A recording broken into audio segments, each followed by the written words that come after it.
So last class में हम लोगों ने मई 2000 एंड नवंबर 2019 अटेम्प्ट के पेपर को हमने सॉल्व कर लिया था, ये 4 पेपर को। आज के लेक्चर में हम कवर करेंगे नवंबर 2020, जनवरी 21 एंड जुलाई 2021 अटेम्प्ट के पेपर को। इसके बाद में हम आरटीपीस को सॉल्व करेंगे। तो ये हमारे पास है सीक्वेंस और everything is going to remain same. आप वापस से अपने पास एक नोटबुक रखोगे और उस नोटबुक में आप नोट करते जाओगे हम कौन से अटेम्प्ट के क्वेश्चंस को यहाँ पर सॉल्व कर रहे हैं। तो ये जैसे हमारे पास आ गया नवंबर 2020, ठीक है। नवंबर 2020 attempt, you know question number 1 part A. अगर आप लास्ट क्लास में नहीं थे तो मैं बताता हूँ। यहाँ पर आप फिर लिखोगे ये कौन से टॉपिक को डील करता है। Don't write contract act. Contract act में कौन से टॉपिक को डील करता है। ऑफ कोर्स ये क्वेश्चन आपके पास था 4 मार्क्स का। और फिर इसके साथ में आप लिख सकते हो कि मेरे क्लास का कौन सा स्लाइड नंबर होगा, या आपने अगर मॉड्यूल से पढ़ना है तो आप मॉड्यूल का पेज नंबर यहाँ पे लिख सकते हो। राइट, सो देखिए यहाँ पर एक क्वेश्चन है। Mr. X, a businessman, has been fighting a long litigation with Mr. Y, an industrialist.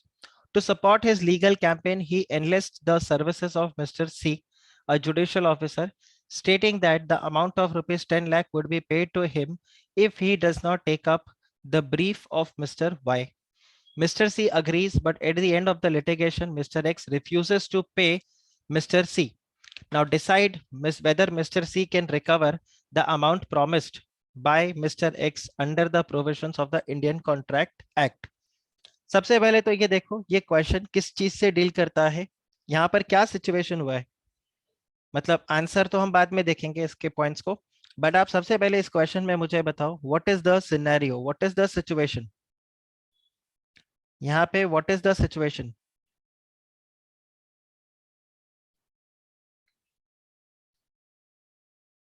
इसमें तकलीफ क्या है इस क्वेश्चन के अंदर।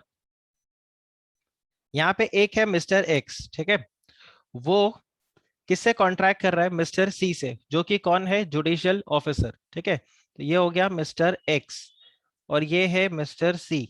मिस्टर सी कौन है, जुडिशियल ऑफिसर। ना who is judicial officer. Judicial officer कौन होता है, जुडिशियल ऑफिसर होता है कोर्ट का ऑफिसर, ठीक है। और इनका केस किसके साथ चल रहा था, मिस्टर एक्स का केस चल रहा था मिस्टर वाई के साथ। मिस्टर एक्स ने मिस्टर सी को बोला कि आप वाई का ब्रीफिंग सुनना ही मत, ठीक है। आप वाइफ का जो केस है वो आप प्रॉपरली मत लेना। इससे क्या होगा, मेरा केस स्ट्रांग हो जाएगा और इसके बदले मैं आपको यहाँ पे 10 लाख रुपीज पे कर दूंगा अगर आप मिस्टर वाई का ब्रीफ नहीं लेते हो। ना एज अ जुडिशियल ऑफिसर ये उनकी ड्यूटी है कि वो दोनों का ब्रीफ ले, और जो भी मतलब केस है ये उनकी ड्यूटी है कि उनको मिस्टर वाई का ब्रीफ लेना चाहिए। बट अब यहाँ पर वो 10 लाख रुपीज का एक कॉन्ट्रैक्ट कर रहे हैं मिस्टर एक्स के साथ और बोलते हैं कि ठीक है, I will take 10 lakh rupees from you और मैं मिस्टर वाई का ब्रीफ नहीं लूंगा। मिस्टर सी ने मिस्टर वाई का ब्रीफ नहीं लिया और फिर मिस्टर एक्स ऑब्वियसली केस जीत गए। अब मिस्टर सी यहाँ पर ये 10 लाख रुपए मांगने के लिए आए तो मिस्टर एक्स मना कर रहे कि मैं इस पे को इसका कोई भी पेमेंट आपको नहीं करूंगा। क्या मिस्टर सी ये 10 लाख रुपया रिकवर कर सकते हैं या नहीं। Can this amount be recovered. No. Why. अगर आप नो बोलते हो तो आपको रीजन देना होगा। Agreement in restraint of legal proceeding. अच्छा, agreement in restraint of legal proceeding का क्या मतलब होता है।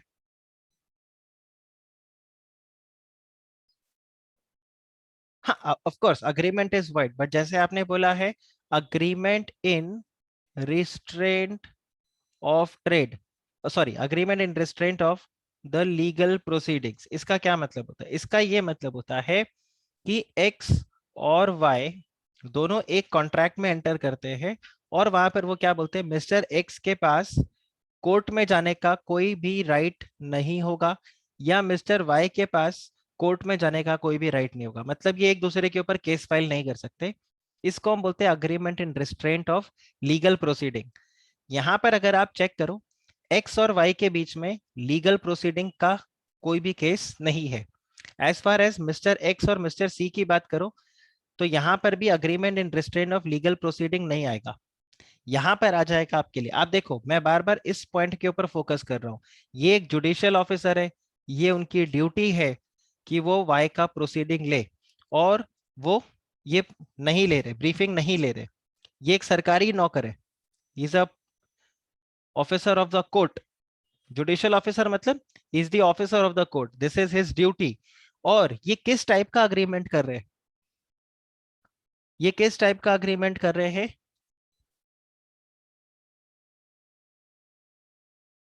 ये किस टाइप का अग्रीमेंट कर रहे हैं यहाँ पे?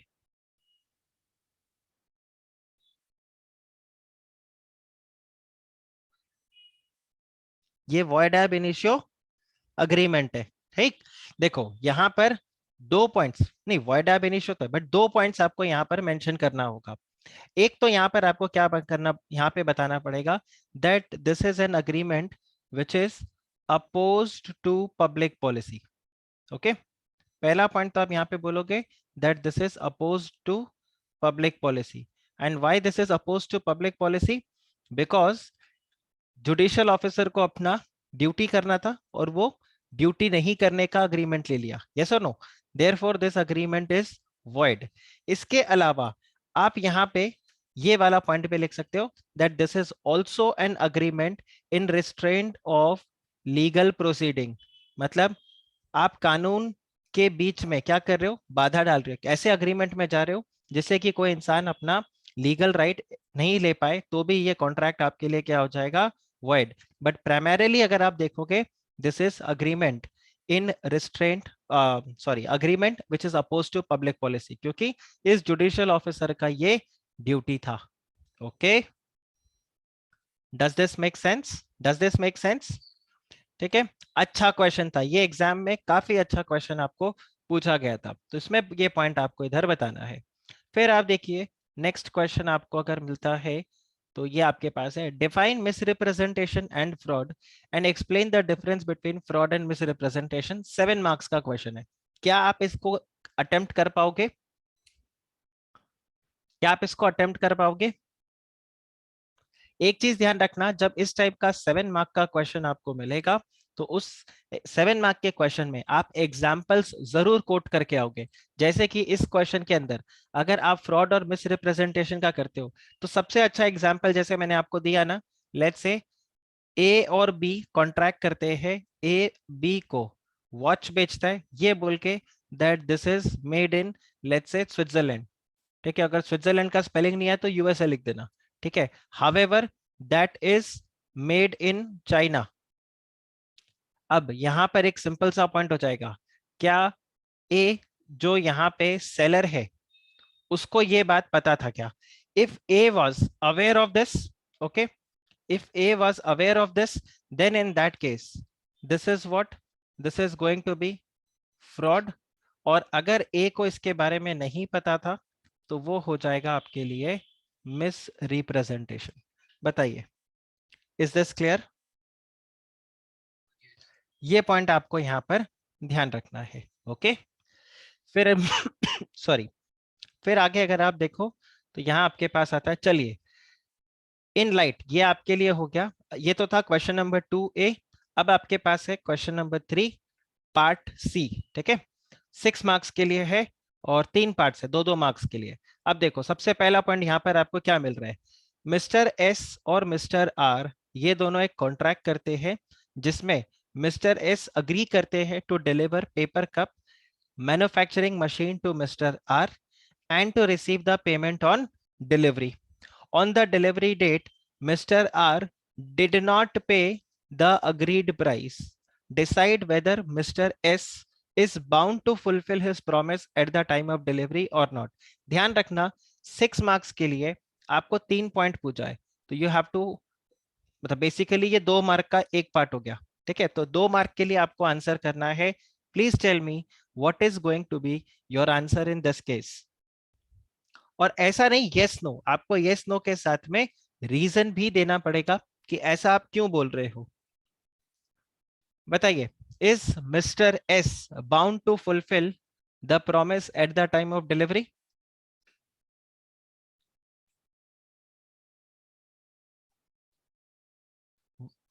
Why?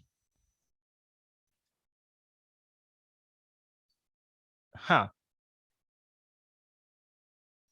Very very good, exactly आपने पॉइंट यहाँ पे आंसर किया, टू द पॉइंट आपने आंसर किया यहाँ पे। इफ यू रिमेम्बर हमने पढ़ा था, याद है वो पहले तू दे पहले तू दे, वो वाला जो मैंने इमेज बनाया था ना यहाँ पे, that the reciprocal promise has to be perform simultaneously. तो अगर मैं अपना प्रॉमिस फुलफिल करने के लिए विलिंग नहीं हूं, तो जो रेसिप्रोकल प्रॉमिस है वो भी अगर फुलफिल नहीं करता है तो यहाँ पे चलेगा। राइट आप ये देखिए, ये यहाँ पर आपको ये देखो, रिमेंबर, राइट, ये देखो, ये वाला पॉइंट है, ये वाला पॉइंट पूरा आता है कि what is the order of promise, इसमें रादर सेक्शन 51 आ जाएगा। Promisor is not bound to pay unless the reciprocal promise ready and willing to perform the promise. ये देखो ये आ गया, ये देखो सेम एग्जांपल, ये सेम एग्जांपल है। A and B contract that A shall deliver the goods to be paid for B,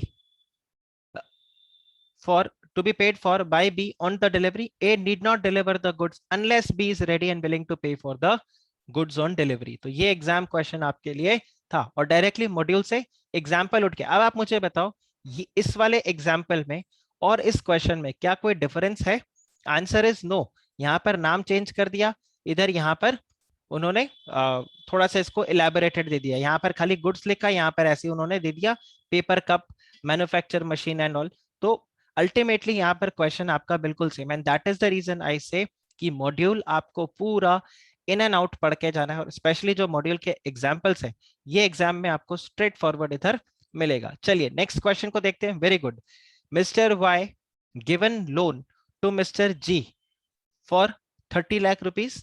Mr. G defaulted the loan on the due date. The debt became time barred. After the time barred debt, Mr. G agreed to settle the full amount to Mr. Y. Whether acceptance of time barred debt is enforceable in the eyes of law? बताइए क्या ये enforceable है या नहीं? No? ध्यान रखो, mister Y ने mister जी को लोन दिया, तो आप मुझे बताओ इसमें बोरोवर कौन है और लेंडर कौन है? Who is the borrower? Yes, Y ने यहाँ पे पैसा दिया तो Y is the lender and mister G is the borrower, और ये डेट हो चुका है टाइम बार्ड। और टाइम बार्ड होने की वजह से जी अगर पेमेंट नहीं करता तो वाई के पास कोई लीगल रेमेडी नहीं है, ठीक है। लेकिन अब अगर आप यहाँ पे क्वेश्चन को देखो, तो मैं इसको अंडरलाइन नहीं कर सकता, बट आप इस लाइन पे फोकस करो। Mister G agreed to settle the full amount, मतलब यहाँ पे मिस्टर जी खुद सामने से बोल रहे हैं कि मैं आपको पूरा का पूरा अमाउंट पे करने को रेडी हूं। तो अगर ये करते हैं तो ये अग्रीमेंट बिल्कुल वैलिड होगा। क्या आप मुझे बता सकते हो ये कॉन्ट्रैक्ट एक्ट में कहां पर ऐसे सिचुएशन के बारे में लिखा हुआ है?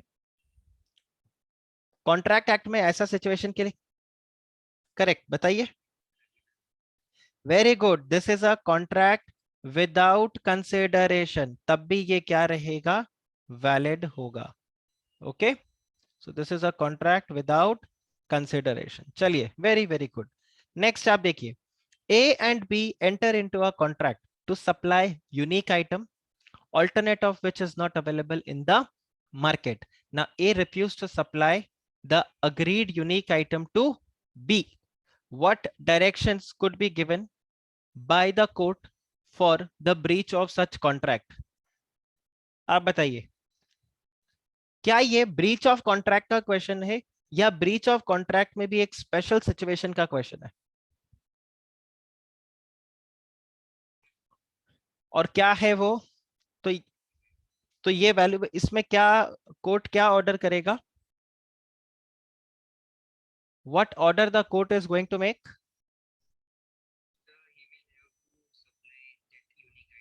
ओके, तो ऐसा कोर्ट कैसे बताएगा?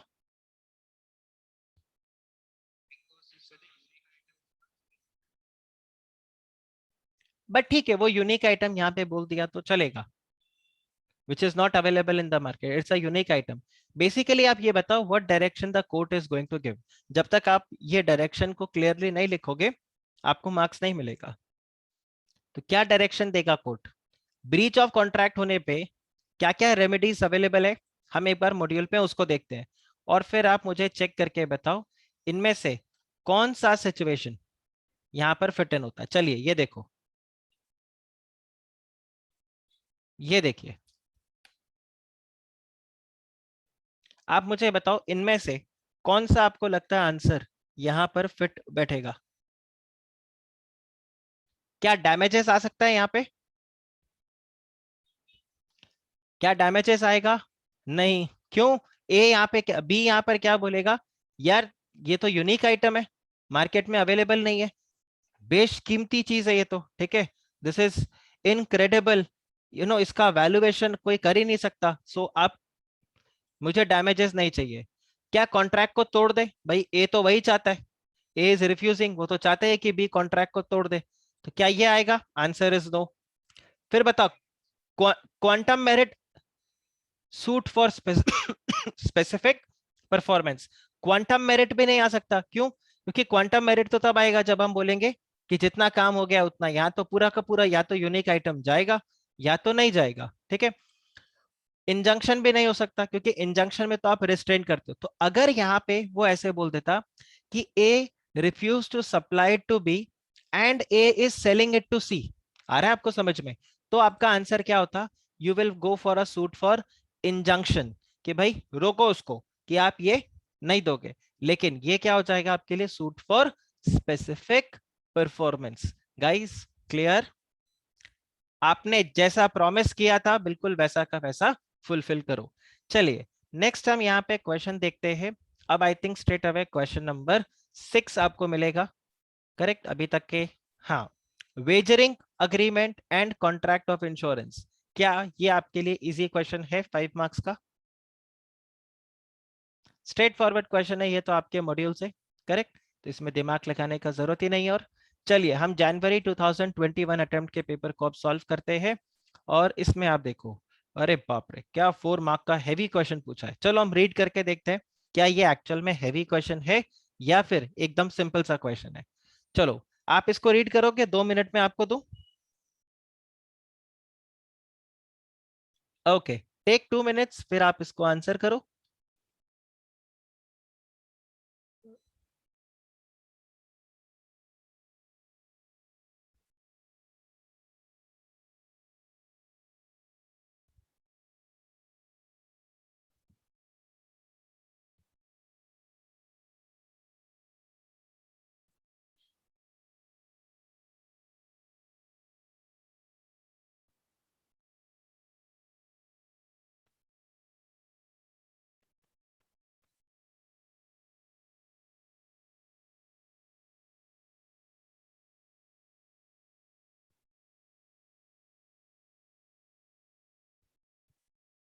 रेड, चलिए बताइए अब यहाँ पर क्या सिनेरियो है। यहाँ पर क्या सिनेरियो है?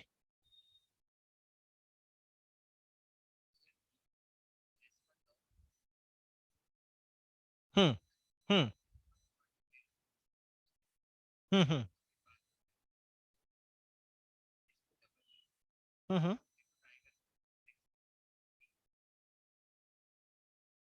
Is it? सबसे पहले तो आप मुझे बताओ, क्या ऑफर एक सही ऑफर है? Is it a valid offer? No, yes no, दो आंसर आया, चलो तो बताइए, व्हाई नो? Why no?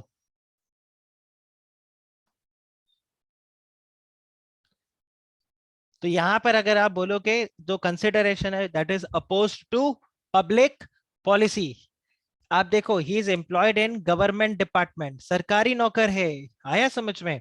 तो सरकारी नौकर ऐसे रिश्वत लेके इस तरह से ट्रांजैक्शन अगर करेगा तो it is what, it is oppose to public policy. इसमें ना एक वर्ड आता है, देखो इसमें एक वर्ड आता है जिसको हम बोलते हैं, ये वर्ड अगर आप लिख सको तो जरूर लिखना, ट्रैफिकिंग ऑफ ऑफिस या फिर पोस्ट, गवर्नमेंट ऑफिस और a government post, this is opposed to public policy. ये पॉइंट आपको लिखना है। Hence this is what? This is void. Okay, चलिए ये वाला, ये आपके उसमें फोल्डर के अंदर भी रहेगा, डोंट वरी। ठीक है, चलिए नेक्स्ट देखिए। Question number 2A, define the term acceptance and explain the legal rules regarding acceptance। देख रहे हो, 7 मार्क्स। सो बताइए, क्या ये आंसर आप लिख सकोगे? एक्सेप्टेंस क्या होता है? What is acceptance? एक्सेप्टेंस में एक ए से ही वर्ड आता है, ए for acceptance, A for okay. और अग्रीमेंट से पहले क्या होगा?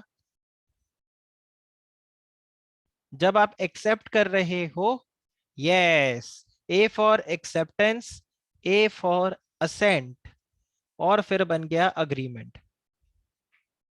ठीक है, एक ऑफर किया गया, ऑफर को एक्सेप्ट किया आपने, एक्सेप्ट किया मतलब you have signified your assent, and therefore now you have entered into the agreement। okay, is this clear? अब ये जो आप यहाँ पे अपना assent signify कर रहे हो, this can be express, correct, or this can be implied। अच्छा, अगर इसके अलावा आप यहाँ पे देखो, तो ये जो आप असेंट दे रहे हो, ये कैसा होना चाहिए? This should be complete, correct, this should be complete, this should be absolute, this should be unqualified. ये थोड़ा स्पेलिंग ऊपर नीचे हो जाता है, बट आप समझ लेना यहाँ पे। इसके अलावा एक्सेप्टेंस को क्या मैं अपने तक ही रखूं कि सामने वाले को बताऊं कि नहीं बताऊं? रिमेंबर, हमने कम्युनिकेटेड, एक हमने वो केस देखा था ना यहाँ पे, वो एक्सेप्ट करता है लेकिन हाँ, left the letter in the drawer. Very good, अब जाके थोड़ा लग रहा है कि आप लोग पढ़ रहे हो। वेरी गुड, अगर आपने ये आंसर किया है मतलब इतना पढ़ा है आपने। This is good. It should be communicated. ये देखो, ये यहाँ पे, ये देखो, draft agreement remained in the drawer, तो आपने तो एक्सेप्टेंस को कभी कम्युनिकेट भी नहीं किया। So the acceptance must be communicated. Very good. इसके अलावा और क्या होना चाहिए? जिस मोड में आपको बोला, correct, prescribe, very very good, it should be in the prescribed mode. Okay, और बताइए, मेरे को एक्सेप्टेंस 2007 में मिल जाता तो शायद कुछ और ही कहानी होती, पर अभी 2017 में एक्सेप्टेंस आया, तो कहानी कुछ और है। बताओ। Reasonable time, right. मुझे लग रहा है किसी दिन मैं घर से बाहर निकलूंगा इस चक्कर में। एनीवे, कभी आप लोग मेरी वाइफ से मिलो तो बोल मत देना, मैम मैम पता है आपको सर हूँ 7-17 करते रहते क्लास में। एनीवे, चलो अगला। यहाँ पे रीजनेबल टाइम के अलावा और एक पॉइंट यहाँ पे आ जाएगा, क्या? यस, बहुत इंपॉर्टेंट पॉइंट होगा, इसको तो आप बिल्कुल एकदम चांद सितारे लगा के बताना, that मियर silence is not acceptance. Okay, अच्छा, इसके अलावा एक पॉइंट और आप यहाँ पे बताना, that acceptance can not be a condition, कि अगर आपने ये नहीं किया तो हम इसको एक्सेप्टेंस मान लेंगे। याद आ रहा है? It should not be something that if not communicated it is a acceptance. याद आ रहा है ये वाला? यहाँ पर आप देखो, एक्स, ये पॉइंट हमने देखा था, मेयर साइलेंस में था। हाँ, मेयर साइलेंस के साथ ही आई थिंक ये कवर हो जाएगा आपका, that if it is not replied within this much time then it is considered as acceptance, तो वो एक्सेप्टेंस में यहाँ पर काउंट आपका नहीं होगा। तो ये आपको 7 मार्क्स के लिए पूरा क्वेश्चन यहाँ पे दिया था। चलिए नेक्स्ट हम यहाँ पर देखते हैं। Okay, question number 3 part C. चलिए ये क्वेश्चन को देखिए आप। Mister B makes a proposal to mister S by post to sell his house for rupees 10 lakh and he posted the letter on 10th of April 2020. देखो जब exam में इस type का क्वेश्चन आए तो आप है ना बिल्कुल ऐसे एक एक करके पूरा क्रोनोलॉजिकल इवेंट को लिख लेना। तो यहाँ पर क्या है 10th अप्रैल, तो आप लिख लो 10th अप्रैल 2020। ये क्या हो गया आपका, this is the date of posting.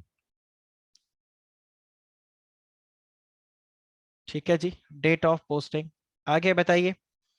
The letter reaches to S on 12th of April. Okay, 12th अप्रैल,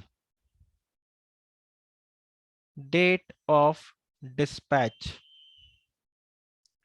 आगे क्या हुआ यहाँ पे, he reads the letter on 13th of April.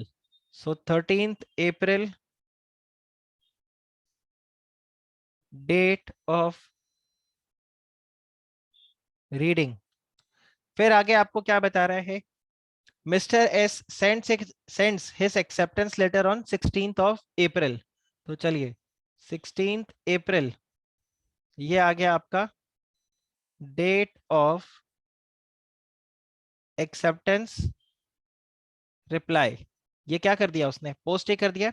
The letter reached on 20th of April, तो ये आपने reply किया, मतलब आपने इसको पोस्ट कर दिया। और 20th ऑफ अप्रैल को एक्सेप्टेंस लेटर रीच्ड,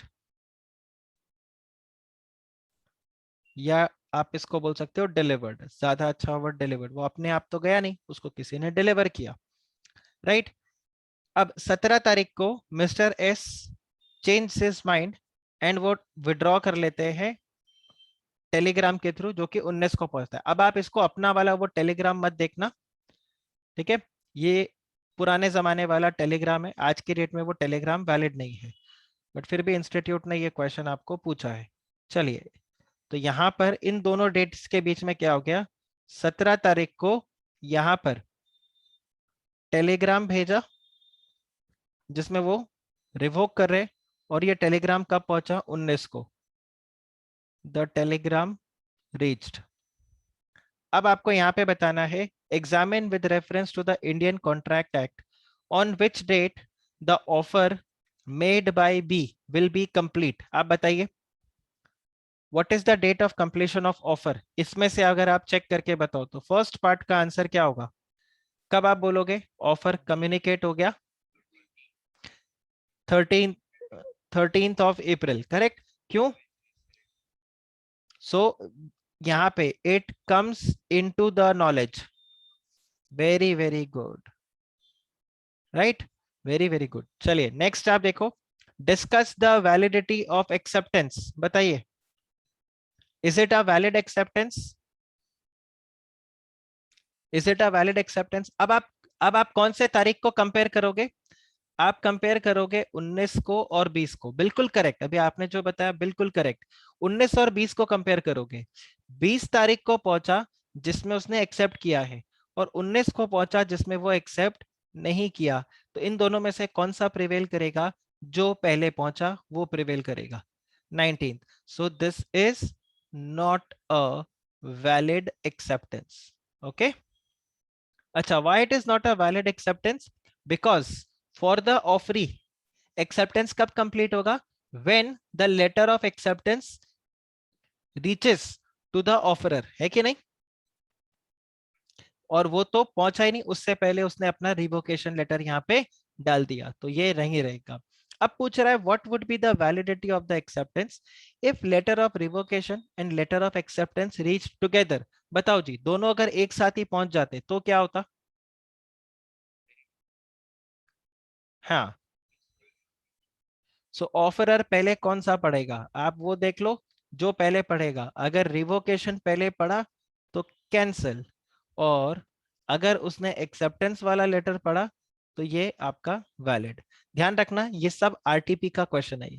अभी हम आरटीपी करेंगे तो आपको दिखेगा सेम क्वेश्चन आपको मिलेगा वहां। ओके, फिर हम यहाँ पर देखते हैं क्वेश्चन नंबर 6। चलिए, the general rule is that agreement without consideration is void. और ये आई थिंक रिपीटेड क्वेश्चन है, पहले भी इस टाइप का एक क्वेश्चन आपको मिला था, हाँ या ना। गाइस, यस और नो? ये रिपीटेड क्वेश्चन है। चले तो देखो, फिर हम यहाँ पर आगे बढ़ते हैं और हम रीसेंट अटेम्प्ट के जुलाई 2021 के पेपर को सॉल्व करते हैं। ठीक है, बाय द वे एक मैं सिंसियर रिक्वेस्ट करता हूँ, जैसे ये 10th अप्रैल 2020 और ये सब मत बोल देना यहाँ पे, this time Covid was going on, therefore contract impossibility है। तो ऐसा प्रैक्टिकल सिनेरियो के साथ जोड़ के मत कर देना वहां पे, ठीक है? कई होते हैं IT US student, IT US पता है ना, फिर Hera Pheri, international talent of ultimate students, right? तो वो वाला हरकत आप मत कर देना, थोड़ा सा यहाँ पे आपके लिए गड़बड़ हो जाएगा। चलो, इस बार इंस्टीट्यूट ने यहाँ पर 4 क्वेश्चंस आपसे पूछा है और उसमें आपको बताना है whether the agreement is valid और वॉइड। चलिए बताइए क्या आंसर होगा। A clause in a contract provided that no action should be brought upon in case of breach. अगर ब्रीच ऑफ कॉन्ट्रैक्ट हुआ तो कोई एक दूसरे के ऊपर केस फाइल नहीं करेगा। Void, why this is void? ये परफेक्ट एग्जांपल हो गया agreement in restraint of legal proceedings, correct? ना आप मेरे पे केस फाइल करोगे, ना मैं आपके ऊपर केस फाइल करूंगा, ऐसे कैसे? ओके, तो ये नहीं आएगा। नेक्स्ट आता है when two courts have the jurisdiction to try a suit, an agreement between the parties that the suit should be filed in one of those courts alone and not in the other। तो ये आपका एक valid होता है, क्योंकि आप इसमें agreement in restraint नहीं कर रहे, आप लीगल प्रोसीडिंग को रिस्ट्रेंट नहीं कर रहे, आप बस खाली जुरिस्डिक्शन सेट कर रहे हो। और बहुत सारे अग्रीमेंट्स के अंदर आप देखोगे वहां पर ऐसा लिखा भी रहता है, 2 पार्टीज रहते हैं और वो बोलते हैं केस यहाँ भी फाइल हो सकता है। सपोज एक दिल्ली का पार्टी किसी मुंबई वाली पार्टी के साथ कॉन्ट्रैक्ट कर रहा है, तो अब देखो, आप दिल्ली भी केस फाइल कर सकते हो, आप मुंबई भी केस फाइल कर सकते हो।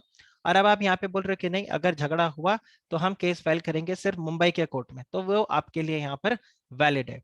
नेक्स्ट आप देखिए, X offers to sell his Maruti car to Y, Y believes that X has only WagonR car but agrees to buy the car.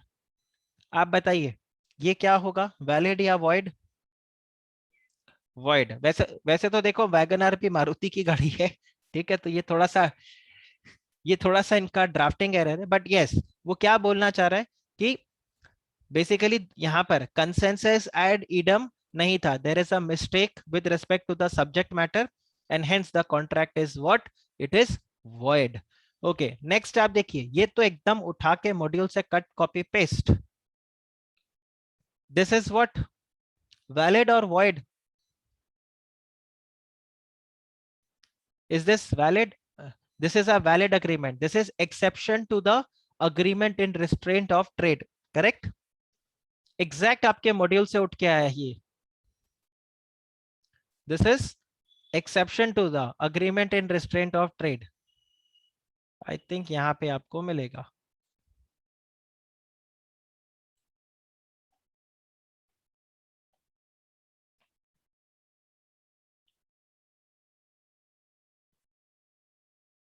हाँ, agreement in restraint of trade, इसमें देखो आपको ये आ गया, बी अ फिजिशियन। अब देखो ये मॉड्यूल का एग्जाम्पल और ये एग्जाम का एग्जाम्पल, एग्जाम का क्वेश्चन रादर, आप देखिए एग्जैक्ट सेम है, यस और नो?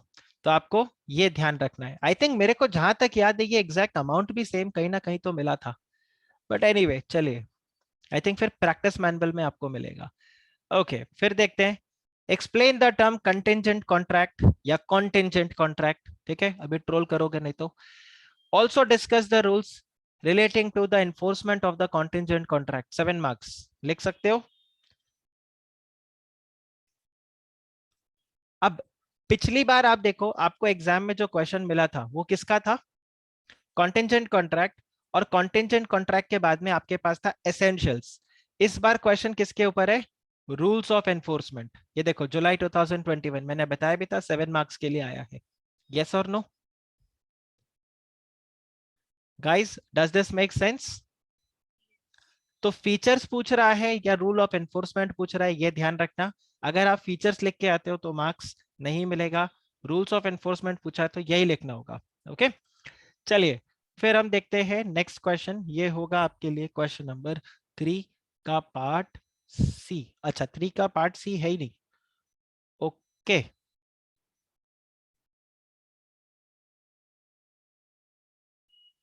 ऑल राइट, चलिए ये अच्छा, ये तो सेल ऑफ गुड्स एक्ट का ये रिपीटेड क्वेश्चन है। चलिए क्वेश्चन नंबर 6A, क्या आप इसको आंसर कर सकते हो? क्या आप इसको आंसर कर सकते हो? सुपरवीनिंग इम्पॉसिबिलिटी क्या होता है? सुपरवीनिंग इम्पॉसिबिलिटी, और आपको एग्जाम्पल के थ्रू बताना है, मतलब कोविड खत्म होने के बाद ये क्वेश्चन पूछा है, तो आई थिंक इसमें तो गजब का आंसर लिख सकते हो आप। And what is the effect of that impossibility? What is supervening impossibility? Supervening impossibility क्या होता है? अच्छा, इसका सेक्शन नंबर बता सकते हो? देखो बहुत कॉमन है, हमने कई बार रिपीट किया था, ये सेक्शन सही सही बता दो। सुपरवीनिंग इम्पॉसिबिलिटी सेक्शन नंबर 56, याद आ रहा है? इम्पॉसिबल 56 तो याद रखना, सेक्शन 56 बिल्कुल याद रखना, इम्पॉसिबिलिटी।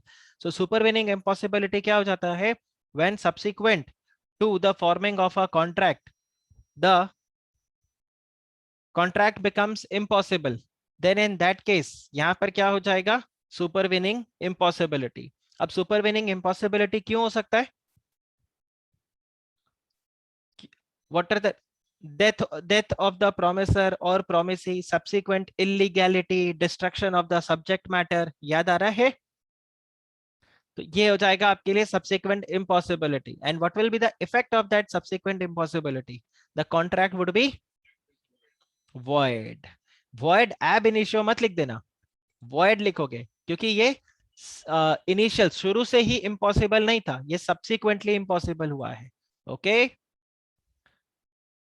चलिए, तो यहाँ पे जाके हमारे पास्ट पेपर्स पूरे कंप्लीट हुए। अब आप मुझे बताओ, क्या आपको कॉन्फिडेंस आ रहा है?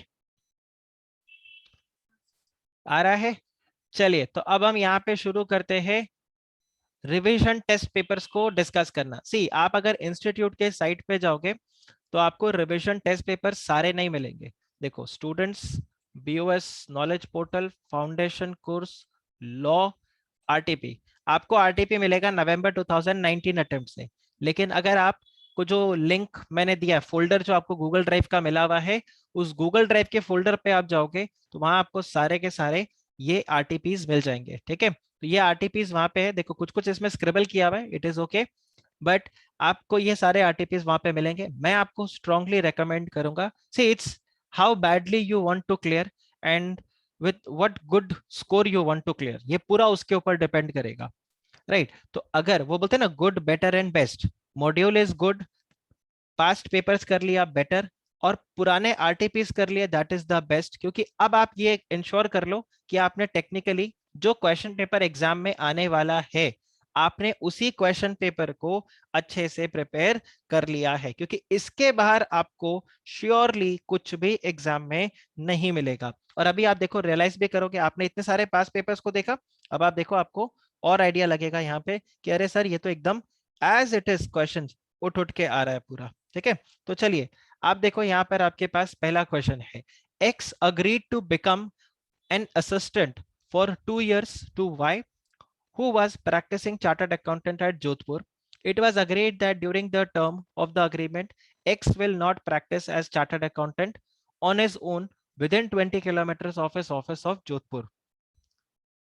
At the end of the year, X left the articleship of Y and started the practice on his own within the said 20 kilometers. अब आप मुझे बताओ, क्या ये एक वैलिड कॉन्ट्रैक्ट है या नहीं?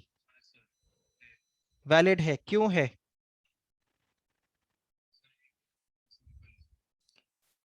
ओके, और कुछ?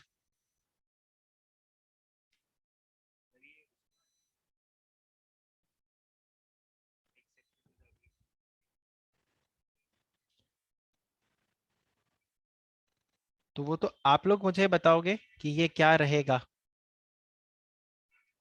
आप लोग बताओ क्या होगा इसका आंसर।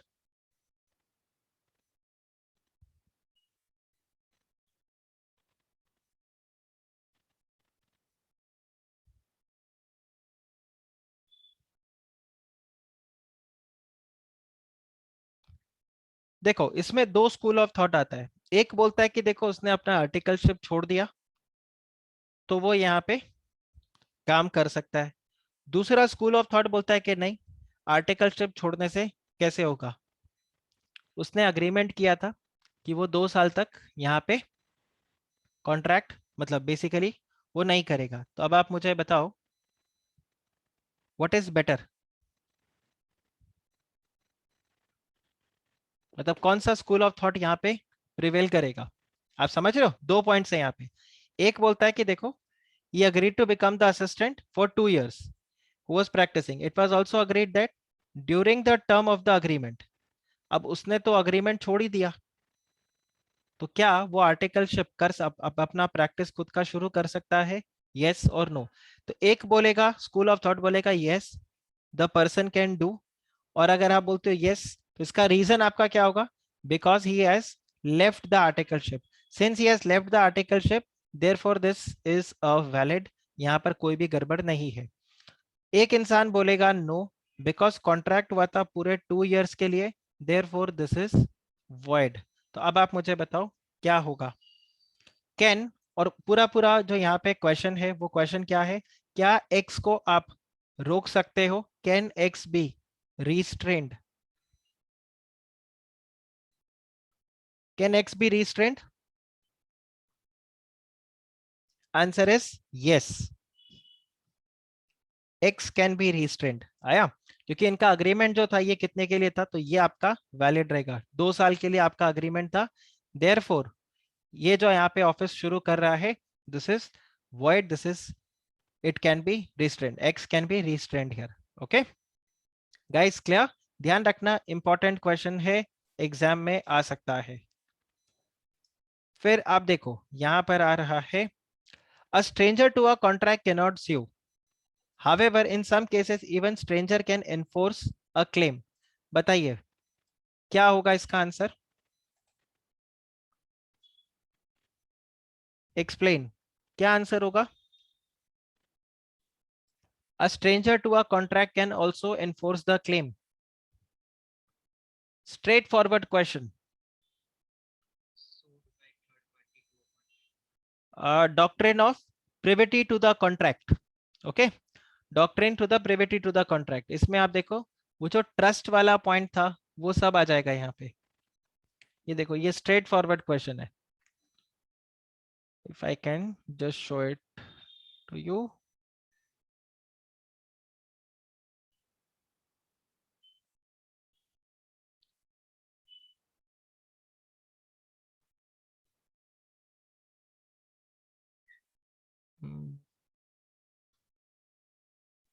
हाँ, ये रहा, ये देखिए, stranger to a contract can not sue, और इसके एक्सेप्शंस आ गए, doctrine to the privity of the contract. ठीक है, तो इसमें अगर आप देखोगे a stranger to a contract can not sue but इसके एक्सेप्शंस, तो बेसिकली आपको ये लिखना है यहाँ पे, in case of trust, family settlement, आ रहा है, contract of marriage, assignment, estoppel, covenant to the land and contract entered with the agent. चलिए, क्या ये क्वेश्चन आपको जाना पहचाना लग रहा है, क्या ये क्वेश्चन आपको जाना पहचाना लग रहा है, करेक्ट, सेम क्वेश्चन उठ के आ गया एग्जाम में। ठीक है, सो this is a past year question only, right. अभी देखो आपको बहुत सारे ऐसे क्वेश्चन मिलेंगे जो एज इट इज पूछ के आपको दिया हुआ है। चलो ये क्वेश्चन के लिए आप बताओ क्या होगा। A student was induced by his teacher to sell his brand new car to the latter at a less than the purchase price to secure more marks in the exam. Accordingly, the car was sold. However, the father of the student persuaded him to sue his teacher. State the grounds the student can sue the teacher। बताइए, simple straight forward question, इससे ज्यादा तो straight forward कोई question ये हो जाएगा आपके लिए, अनड्यू इन्फ्लुएंस का केस। करेक्ट, सिंपल, जैसे ही आप अनड्यू इन्फ्लुएंस लिखते हो मार्क्स आपको मिल जाएगा। चलिए, वेरी गुड। यस, फिर आपको बताना भी पड़ेगा कि अनड्यू इन्फ्लुएंस क्यों है, because the teacher is in a position to influence the will of the student. Okay, और आप देखो ये सेम आपको एग्जाम मतलब मॉड्यूल के अंदर भी था, सेम एग्जाम्पल आपको मॉड्यूल के अंदर भी मिला। ये देखो, राइट। तो मैं आपको बता रहा हूँ ना इंस्टीट्यूट, मैं आज आपको पेपर ही लिख करके दे रहा हूँ, आप ऐसे समझ लो। ये देखो आ गया, सेम क्वेश्चन, सेम क्वेश्चन, और मैंने आपको बोला भी था ये इंपॉर्टेंट है क्योंकि एग्जाम में आता ही है ऐसे ही question. Mark my words guys, आपके लिए इतना केक वॉक हो जाएगा जब आप इतना प्रिपेयर करके चले जाओगे ना। I don't know about other subjects, but मैं लॉ के लिए आपको मतलब गारंटी लिख के दे सकता हूँ। ठीक है, बिल्कुल आपको मैं लिख के दे सकता हूँ कि एग्जाम के अंदर स्टैम्प पेपर पे लिख के दे सकता हूँ कि एग्जाम में इसके बाहर आपको कुछ डेफिनेटली नहीं मिलेगा। This is a straight forward question, explain the term coercion and describe the effects on the validity. ये तो स्ट्रेट फॉरवर्ड क्वेश्चन हो गया। ये भी आप देखो आपका स्ट्रेट फॉरवर्ड क्वेश्चन है, though a minor is not competent to enter into contract but nothing in the contract act prevents him from making the other party bound to the minor। तो इसमें क्या हो जाएगा, minor can bound the other party. Correct, इसका क्या answer होगा आप बताइए, इसका क्या आंसर होगा। ये एकदम स्पेसिफिक क्वेश्चन उठा के दिया है, थर्ड पार्टी को वो बाउंड कर सकता है। कौन होगा वो थर्ड पार्टी, मतलब if he is a third party to the contract when minor is the, yes, when minor is the beneficiary. Correct. मैं हॉस्टल में था, हॉस्टल वाले मुझे ढंग से खाना नहीं दे रहे, मैं उनके ऊपर केस फाइल कर सकता हूँ, और हॉस्टल वाला ये नहीं बोल सकता तुमने फीस कहाँ भरा, तो मैं क्या बोलूंगा, I am the beneficiary, my parents have paid the fees, I am the beneficiary, you are bound to supply the what जो भी यहाँ पे है। ओके ये वाला देखो, क्या ये भी आपको डेजावू लगता है, ये एग्जाम्पल भी डेजावू जैसा लगता है।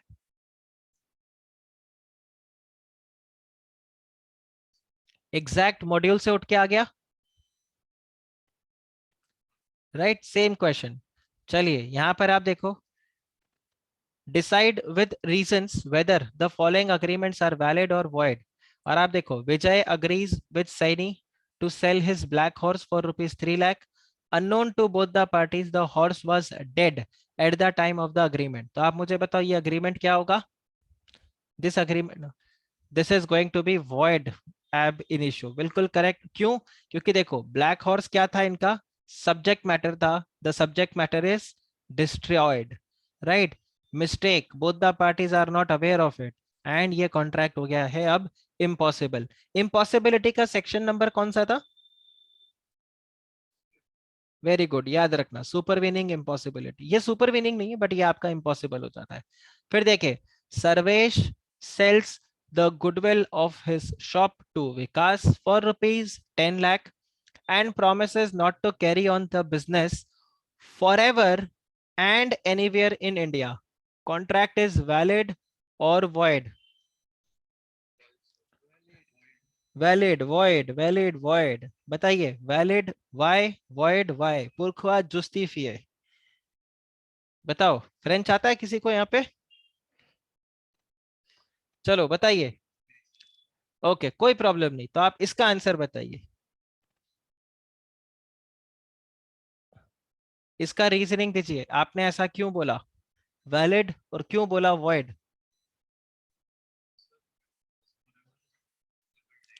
करेक्ट, ये है major point, this is a void contract, क्यों, क्योंकि आप देखो आप इस तरह से फॉरएवर वाला पॉइंट नहीं लगा सकते, forever and anywhere in India, this is not a reasonable restriction, so agreement in restraint to carry on the trade हो जाएगा आपका। ओके चलिए, mister X agrees to write a book with the publisher, after few days X dies in the accident. अब बताइए agreement क्या होगा, ये भी void, impossibility, same to same, correct. चलिए, तो ये आपका मई 18 का पेपर हो गया, तो मई 18 का पेपर आप रिवाइज कर सकते हो। अब नेक्स्ट अब हम उठाते हैं नवंबर 2018 अटेम्प्ट का आरटीपी, और देखते हैं क्या हम इसको सॉल्व कर पाते हैं या नहीं। चलिए, क्या ये क्वेश्चन आपको जाना पहचाना लग रहा है, क्या ये क्वेश्चन आपको जाना पहचाना लग रहा है कि हाँ ऐसा सेम क्वेश्चन हमने देखा था थोड़ी देर पहले, आ गया एग्जाम के अंदर और रीसेंट अटेम्प्ट में आया है, यस और नो। आपके सामने देखो सब मटेरियल है, आरटीपी कहाँ का है, आरटीपी नवंबर 2018 का है और आप देखो जुलाई 2021 में इसके ऊपर क्वेश्चन आ गया। तो यहाँ पर वो पूछ रहा है telegram of the revocation of acceptance is received before the letter of acceptance, then it is revoked. The acceptance is revoked, there is no valid acceptance.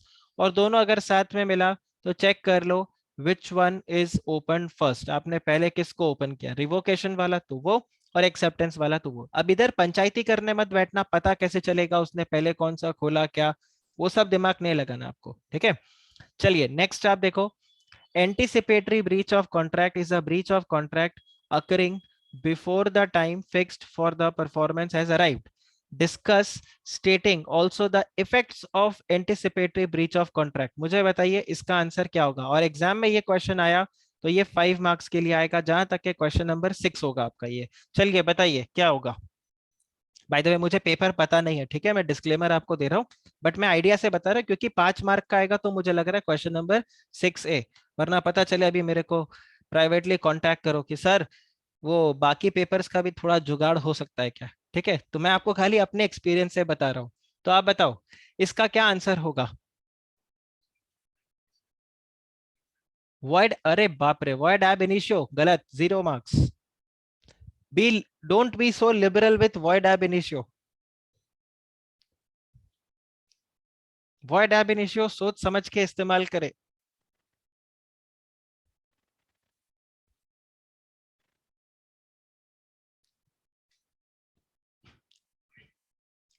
Contract void होगा। मुझे बताइए यहाँ पर बात हो रहा है एंटीसिपेटरी ब्रीच ऑफ कॉन्ट्रैक्ट।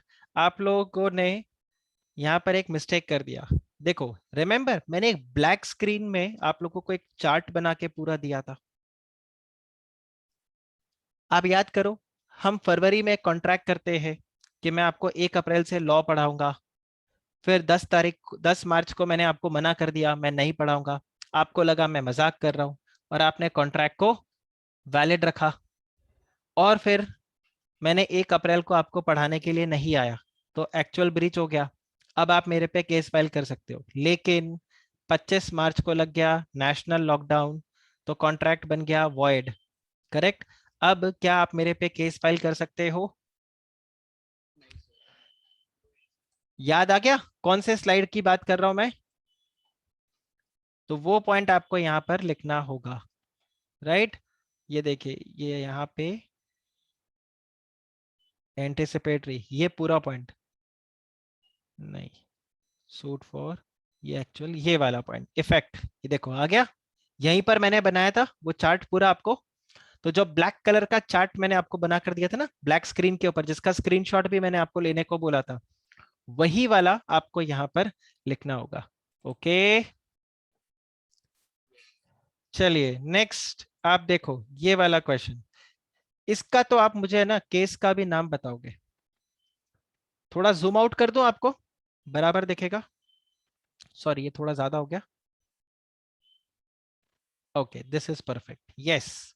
मुझे बताइए क्या होगा इसका आंसर।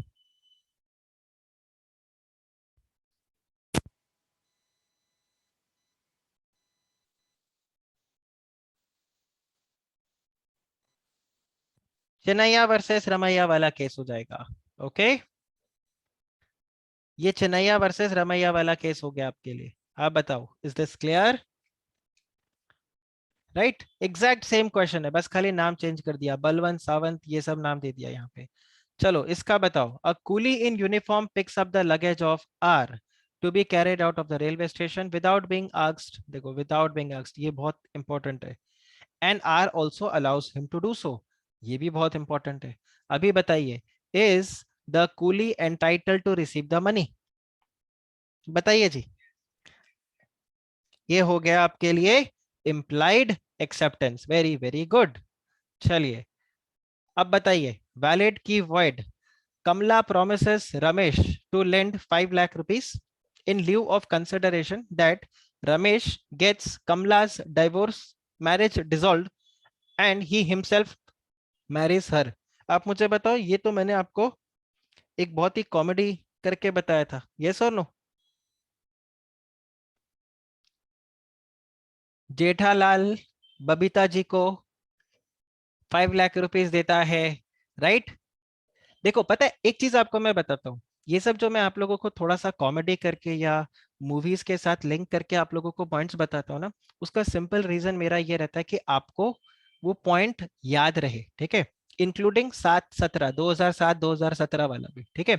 वो सारे एग्जांपल्स जो मैं आपको यहाँ पे देता हूँ उन सब का रीजन यही रहता है कि आपको वो याद रहे। अभी जब आप सेल ऑफ गुड्स एक्ट पढ़ोगे ना, उसमें तो आप देखो मैंने बहुत सारे मीम्स बना के रखे हैं, बहुत सारे मीम्स। इनफैक्ट मेरा यूट्यूब चैनल पे भी आप जाओगे तो मैंने बहुत सारे यूट्यूब इसमें कॉन्ट्रैक्ट एक्ट और के भी मीम्स बना के रखे। आई विल शेयर, ठीक है, मैं किसी के साथ शेयर कर दूंगा, आप लोग ग्रुप में डाल देना, वो आप चेक करोगे, उसमें मैंने इतने सारे मीम्स इसीलिए बना के रखे ताकि आपको वो पूरा पॉइंट याद हो जाए।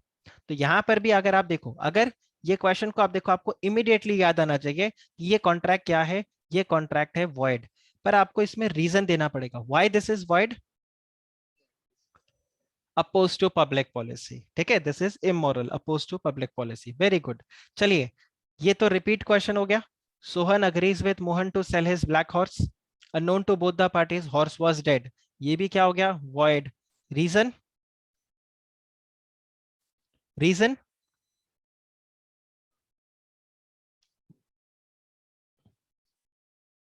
Reason, because the subject matter is destructed, very good. Ram sells, ये आ गया same, for ever and anywhere in India, कौन सा वाला, हाँ रिपीटेड क्वेश्चन हो गया। फिर आप ये देखो, agreement between Prakash and Girish, there is a condition that they will not institute legal proceedings against each other without consent, ये भी क्या हो गया, वॉइड। क्यों, agreement in restraint of legal proceedings, okay. चलिए ई बताइए, सारे ही वॉइड है इसमें तो। लास्ट वाला, Ramamurthy who is a citizen of India enters into an agreement with alien friend, ध्यान रखना वैलिड, बहुत सारे स्टूडेंट्स इसमें मिस्टेक करते हैं, ये आता है valid. Why this is valid, because alien enemy नहीं है, एलियन फ्रेंड है, ओके। चलिए फिर ये देखो, Ajay Vijay Sanjay are partners in a software business and jointly promise to pay 6 lakh rupees to Kartik. Over a period of time, Vijay became insolvent, but his assets are sufficient to pay one-fourth of the debts. Sanjay is compelled to pay the whole amount.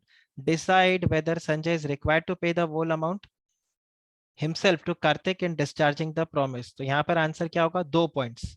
देखो ये भी आपका repeated question है, past year question भी था ये, correct, plus ये question आपको मॉड्यूल में भी मिला था, याद आ रहा है, करेक्ट। तो यहाँ पर क्या होगा, जॉइंट प्रोमिसर है तो ही इज कंपेल्ड टू पे द होल अमाउंट। हावेवर फिर आप यहाँ पे क्या बोलोगे, चलो 6 लाख रुपया था, 6 लाख डिवाइडेड बाय 3, हर एक को कितना पे करना था, 2 लाख रुपीज। इंसॉल्वेंट पार्टनर के वहां से 1/4 ही रिकवर हुआ, मतलब 50,000 रिकवर हुआ, तो कितने का नुकसान, 1.5 लाख का नुकसान। तो अब जो बचे हुए पार्टनर है वो क्या करेंगे, इसको इक्वली बांट लेंगे, तो 75,000 एंड 75,000 ये तो पे करा जाएगा, इसके अलावा वो अपना 2 लाख रुपया भी पे करेंगे। याद आ रहा है ये वाला पॉइंट, तो ये सेम पॉइंट आपको यहाँ पर एग्जाम में आ गया। आई थिंक ये दो क्वेश्चन भी आपके लिए स्ट्रेट फॉरवर्ड है।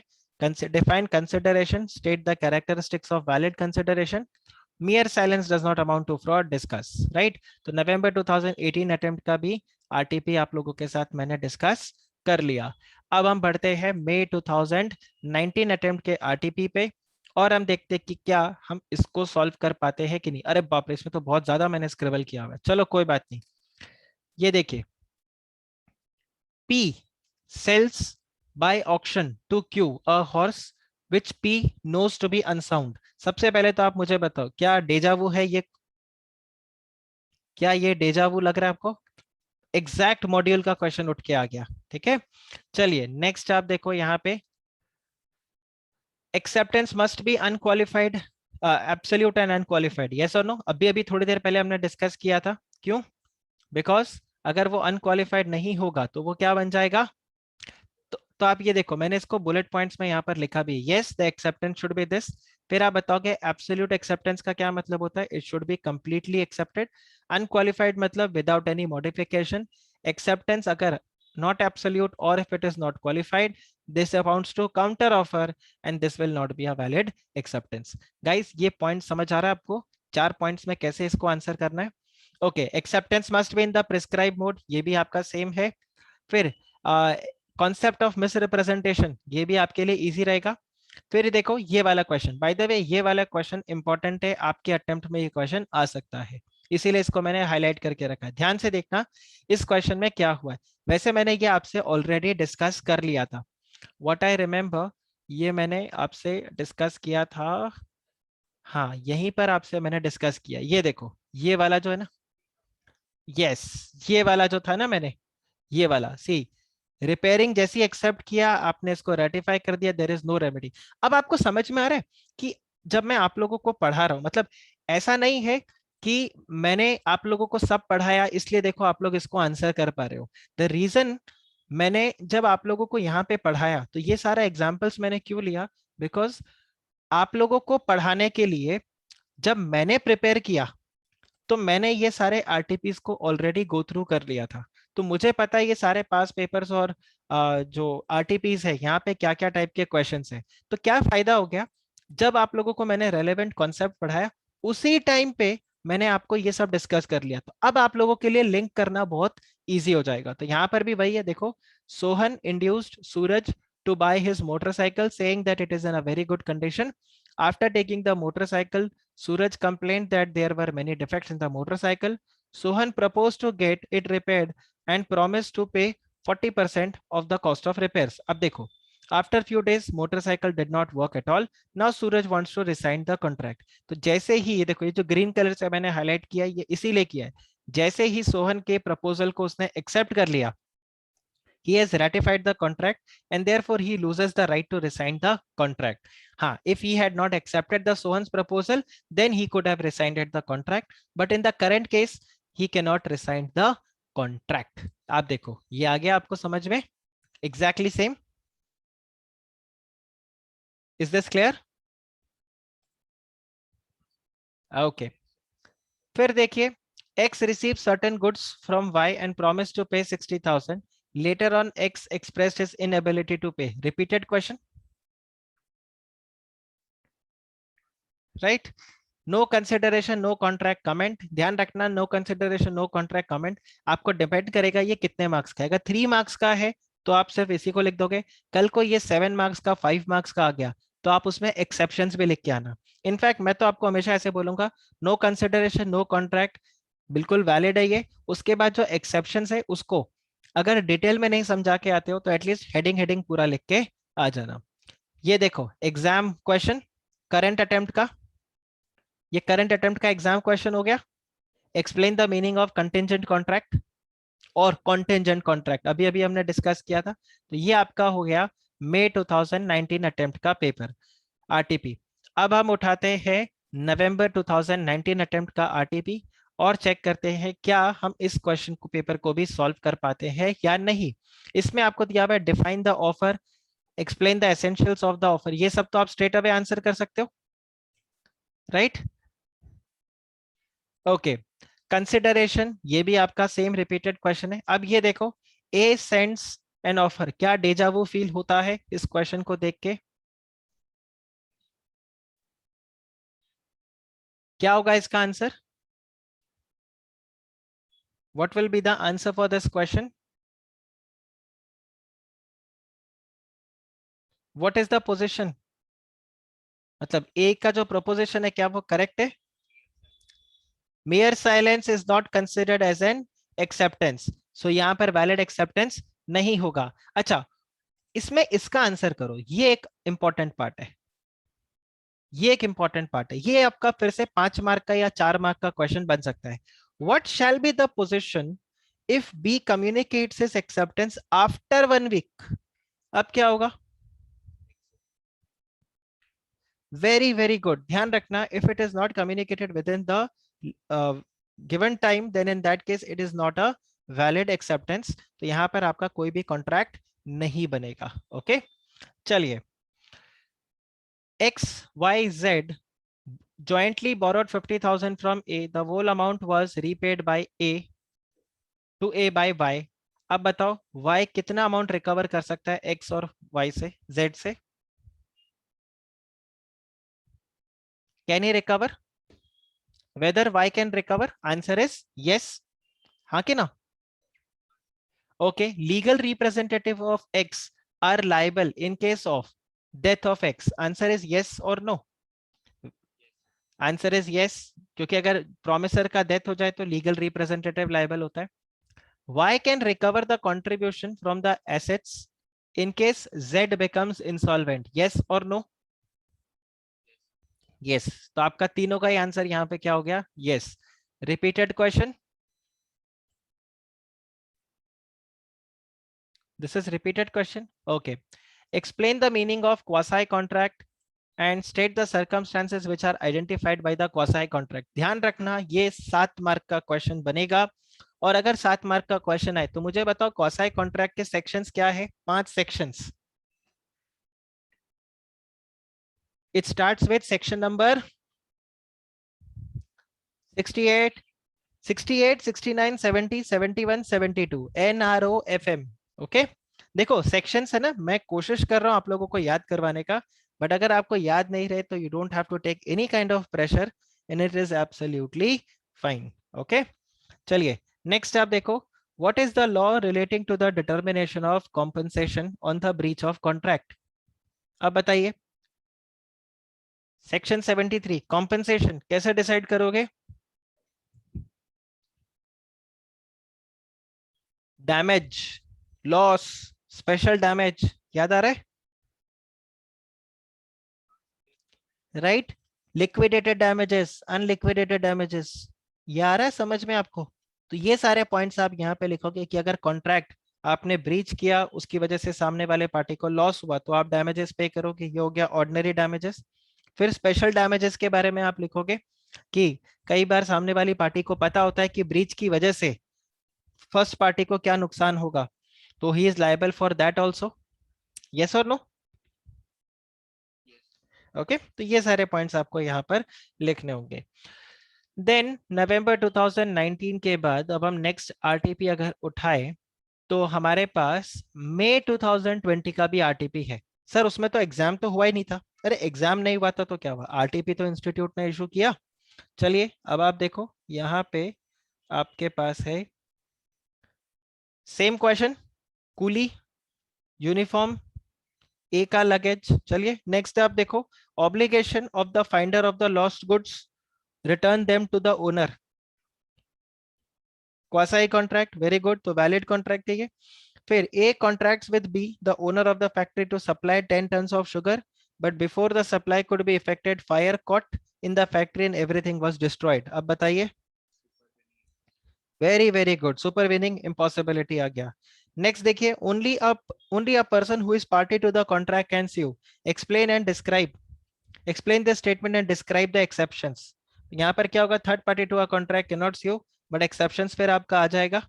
करेक्ट, हमने जो अभी यहाँ पर डिस्कस किया था, doctrine of privity to the contract, correct. ये सारे पॉइंट्स आपके यहाँ पे आ जाएंगे। चलिए वेरी गुड, नेक्स्ट क्वेश्चन आप देखो यहाँ पे, एक्सप्लेन द सर्कमस्टेंसेस जहां पर a person is deemed to be undue influence, right?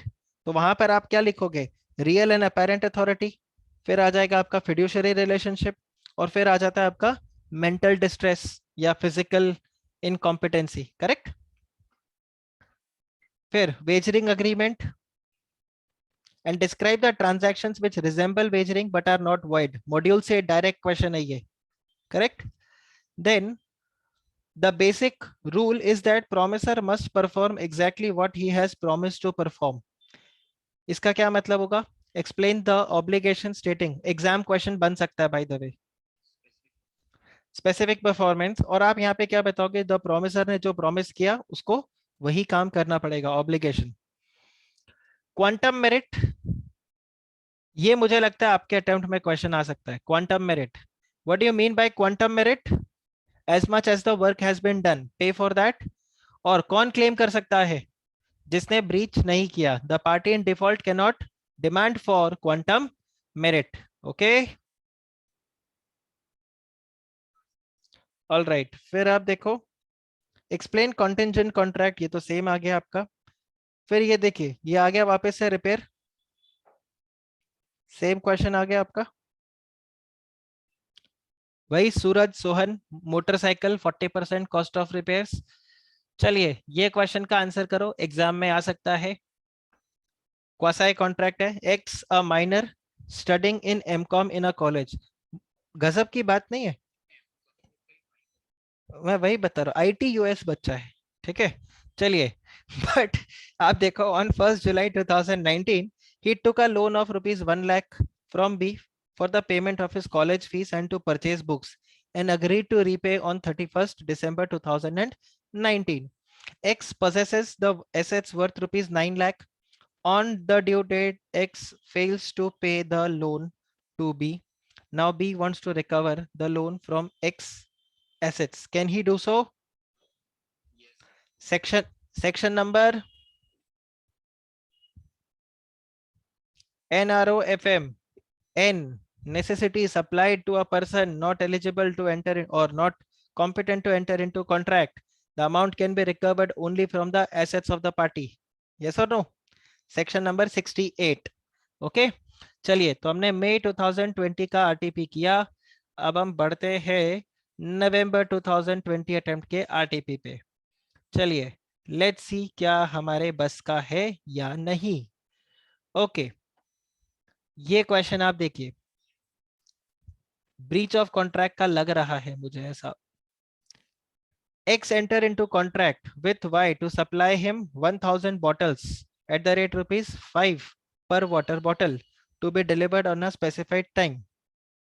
Thereafter X contracts with Z for the purchase of 1000 water bottle at the rate rupees 4.5 per water bottle. At the same time, Z told that X did not perform. X did so for the purpose of performing the contract entered into with Y. Z failed to perform his contract in the due course and the market price पहुंच गया 5.25 rupees. Consequently, X could not procure any water bottle and Y rescinded the contract. अब आप बताओ कितना damages claim कर सकते हो। इसमें दो तरह के damages का बात हो रहा है, yes or no? इसमें दो तरह के damages का बात हो रहा है, एक तो यहाँ पर है ordinary damage, है कि नहीं? हाँ तो वो ऑर्डिनरी डैमेज हो गया, और फिर हम यहाँ पे बात करेंगे स्पेशल डैमेज के लिए। तो ऑर्डिनरी डैमेजेस तो यहाँ पर क्लेम हो सकता है क्योंकि आपने जब कॉन्ट्रैक्ट किया था वो तो आपको यहाँ पर मिल जाएगा, ठीक है, वो पॉइंट आपको यहाँ पर मिल जाएगा। लेकिन what about the special damage, what about the special damage? यहाँ पर दो तरह के डैमेजेस है ना।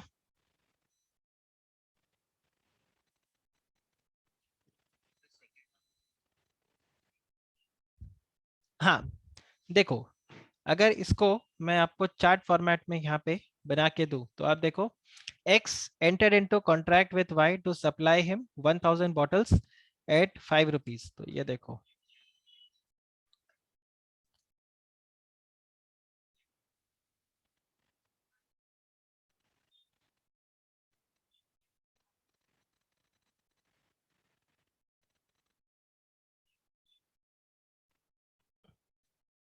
ओके।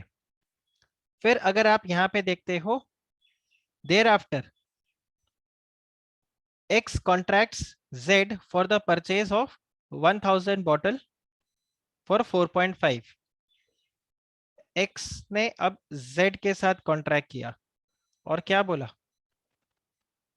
कि आप ये 1000 बॉटल्स मुझे सप्लाई करोगे एट द रेट 4 रुपीज 50 पैसा। आ रहा है, दो कॉन्ट्रैक्ट्स हैं यहाँ पे। फिर आपको वो बता रहा है and told Z that he did not perform for he did so for the purpose of performing the contract with Y। X ने जब Z के साथ कॉन्ट्रैक्ट किया तो उसको बोला कि ये 1000 बॉटल मैं क्यों ले रहा हूं आपसे, क्योंकि मुझे फर्दर ये Y को सप्लाई करना है। आया समझ में? राइट। कॉन्सिक्वेंटली अब देखो Z फेल्ड, जेड फेल कर गया और अभी पानी का भाव हो गया 5 रुपया 25 पैसा। ठीक है, अब देखो एक्स को अगर आप देखो तो उसको दो नुकसान हो रहा है। एक तो आप चेक करोगे ये, मतलब बेसिकली 4.5 रुपया से 5 रुपया 25 पैसा, करेक्ट। तो अब आप मुझे बताओ वो क्या अमाउंट रिकवर कर सकता है। Calculate the amount of damages which can be claimed. तो यहाँ पर डैमेजेस कितना क्लेम होगा, 5 रुपया 25 पैसा माइनस 4 रुपीज 50। ये पूरा का पूरा अमाउंट यहाँ पे 75 पैसा पूरा रिकवर कर सकता है फॉर द 1000 बॉटल्स, राइट। हाँ, वो ऑर्डर पूरा नहीं हुआ। अब सपोज करो यहाँ पर अगर कुछ इनका अनलिक यहाँ पे कुछ डैमेजेस इन्होंने डिसाइड करके रखा हुआ होता तो वो डैमेजेस भी रिकवर कर सकता था, क्योंकि जेड ने ऑलरेडी इसको बता दिया था ये। अरे क्लियर, ध्यान रखना मुझे एग्जाम के लिए ये इंपॉर्टेंट लग रहा है क्वेश्चन, ठीक है, आपके अटेम्प्ट में। अब what would have been your answer, अगर आंसर उसने इन्फॉर्म नहीं भी किया होता तो भी उसको ये अपना डैमेजेस जो था वो यहाँ पर उसको डैमेजेस मिलता। अरे करंट अटेम्प्ट का, ये करंट नहीं, ये आपका है नवंबर 2020 अटेम्प्ट का। ओके, फिर देखिए ये वाला, हाँ ये वाला क्वेश्चन देखो, ये भी मुझे लगता है एग्जाम के लिए इंपॉर्टेंट है।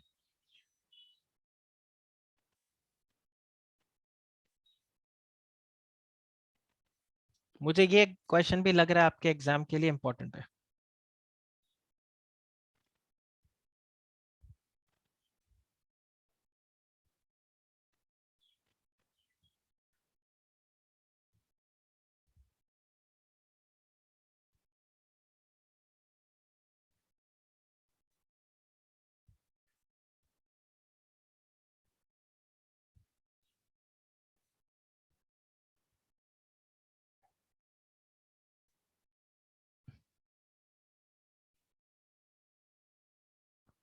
क्या ये मिसरिप्रेजेंटेशन का केस बन सकता है?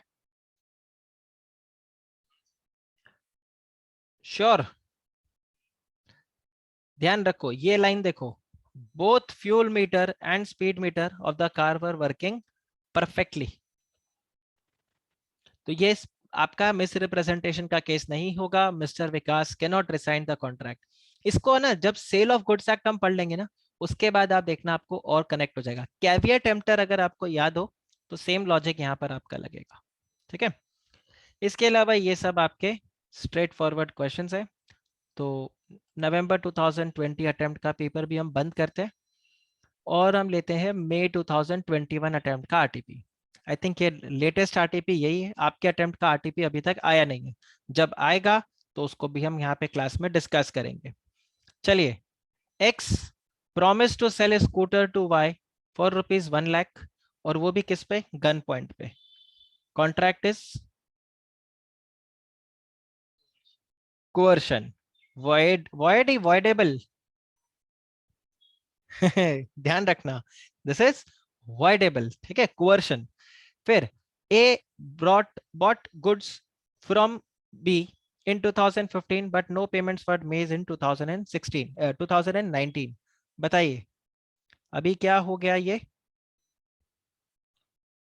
void, why void, is this void, it's a time bar debt, void नहीं लिखना, time bar debt, okay। फिर G agrees to give tuitions to H, a pre-engineering student from the next month. H in consideration promises to pay G ₹5,000 per month। ये क्या हो गया, very good, very very good. फिर ये देखिए, हाँ तो एग्जीक्यूटरी बायलैटरली होगा ना, both the parties have to execute the contract, okay, same. अभी ये रिपीटेड क्वेश्चन, इसलिए मेरे को लग रहा है ये एग्जाम में आ सकता है, ओके। अब ये क्वेश्चन को आप देखो, एग्जाम क्वेश्चन, आज ही हमने स्टार्ट किया था, करेक्ट। सेम क्वेश्चन आपको यहां पर मिलेगा। अब देखो आप, mister X promise to bring back mister Y to life again. बताइए वैलिड? ये क्या हो गया? वॉइड। क्यों? Impossible, correct. Then A agreed to sell 50 kg of apple to B. The truck loaded left for delivery on 15th of March, but due to riots, it reached on 19th of March. अब बताइए ये क्या होगा?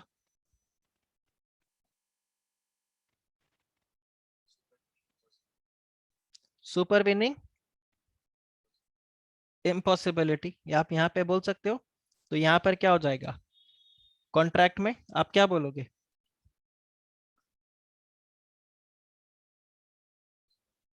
Contract is void, ठीक है।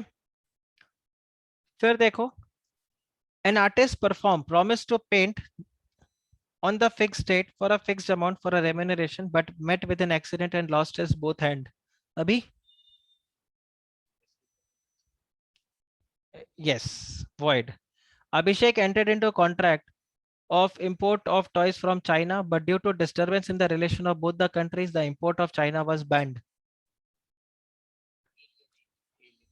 Subsequent illegality, alien enemy नहीं होगा। See, there is disturbance, but there is not war. इस हिसाब से तो पाकिस्तान फॉरएवर 1947 से एलियन एनिमी है, ठीक है। ऐसा नहीं होगा। चलिए, liquidated damages is a genuine pre-estimate of a compensation of the damages for certain anticipated breach of contract, but penalty, ये क्वेश्चन स्टार मार्क लगा देना। मुझे लगता है आपके अटेम्प्ट में ये क्वेश्चन दिखेगा, एज इट इज मॉड्यूल से उठ के आया ये क्वेश्चन, ठीक है। फिर ये देखो exam question,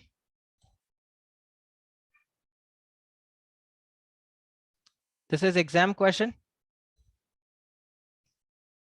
this is also exam question. फिर आप देखिए ए बी एग्जाम क्वेश्चन। तो आप देखो हमने इतने सारे आरटीपीस को सॉल्व कर लिया, राइट। तो लगभग आप देखो मई 2018 के दो पास्ट ईयर पेपर, दो आरटीपी। मई 2019 के दो पास्ट पेपर, दो आरटीपी। मई 2020 का एक पेपर और दो आरटीपी। मई 2000 अपना 2021 अगर आप देखो तो 2021 के अभी तक हमने दो पेपर कर लिए और दो आरटीपी को कवर कर लिया। तो टोटल अगर आप यहाँ पे लगाओ, this is 8 and this is 7। आप देखिए 15 पेपर्स को हमने ऑलमोस्ट यहाँ पर सॉल्व किया है। एक और अभी बाकी है करंट अटेम्प्ट का आरटीपी। इसके बाहर आपको पेपर में कुछ भी नहीं मिलेगा। अब इतना तो अग्री करोगे कि यहाँ पर काम मतलब डिटेल में जाके मैंने आप लोगों को पूरा पढ़ाया है, module, past year questions, correct, RTP, और मैंने आप लोगों को यह भी बता दिया how to write the answers, correct. ये सब आपको मैंने बताया। तो कॉन्ट्रैक्ट एक्ट मेरे एंड से आज आप लोगों का यहाँ पे जाके फिनिश होता है। अब नेक्स्ट लेक्चर से हम शुरू करेंगे sale of goods act. Okay, so that's it for your today's lecture. Take care, bye bye.